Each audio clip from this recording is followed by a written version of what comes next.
జారిపోయింది. ఏమండి ఏమండి జారిపోయింది బింది కదండి, పైటండి. కొంచెం పిన్ను పెట్టుకు చావచ్చుగా. అబ్బా, నా మీద కోపం అండి? కాదు, తాపం. కొంచెం నవ్వచ్చు కదండి. చాలా. అబ్బా, మీరు నవ్వితే ఎంత బాగున్నారు. చా, నిజంగానా? మాకు తెలియదులే.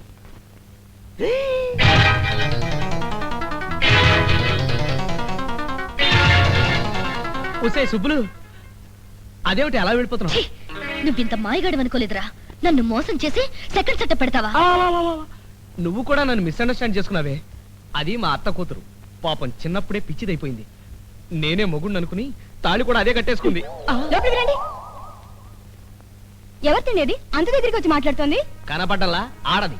ఏ టైప్ ఆడది? పిచ్చి టైప్ ఆడది. పిచ్చిదైతే పోలీసు డ్రెస్ లో ఎందుకుంటుంది? వేషాలు పిచ్చి. ఇప్పుడు పోలీస్ డ్రెస్ లో ఉందా? నిన్న లాయర్ డ్రెస్ లో కోర్టుకెళ్ళి ఎవరన్నారు అని గట్టిగా అరిచింది. వాళ్ళు 5 రూపాయలు ఫైన్ వేశారు. నా దగ్గర అప్పు తీసుకుని కట్టింది. బహుశా తిరిగి ఇచ్చేయడానికి వచ్చి ఉంటుంది. ఇలా రారా. ఏమిటి? ఈ రోజు మా ఎస్పీ గారు నన్ను పిలిచి వార్నింగ్ ఇచ్చారా. ఈ నెలాఖరులోపు పెళ్లి చేసుకోకపోతే నన్ను నక్సలైట్ ఏరియాకి ట్రాన్స్ఫర్ చేసేస్తానన్నారు. అబ్బా, నువ్వేం డోంట్ వరీ. 4 రోజుల్లో ఈ 3 పెళ్లిళ్ళు అయిపోతే ఆ తర్వాత మన పెళ్ళే. 3 పెళ్లిళ్ళా?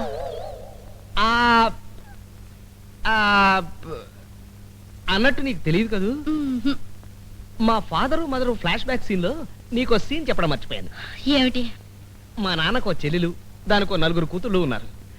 ఆయన కోమాలోకి వెళ్లే ముందు ఆ 4కి తను పెళ్లి చేస్తానని మా అత్తకి మాట ఇచ్చి తను కోమాలోకి వెళ్ళిపోయాడు. ఇప్పుడు అది నాకు చుట్టుకుంది. పాపం, నీకెన్ని కష్టాలు రా. అవునే, అప్పుడప్పుడు నేను కూడా అదే ఫీల్ అవుతూ ఉంటాను. సరే, వెళదాం పద.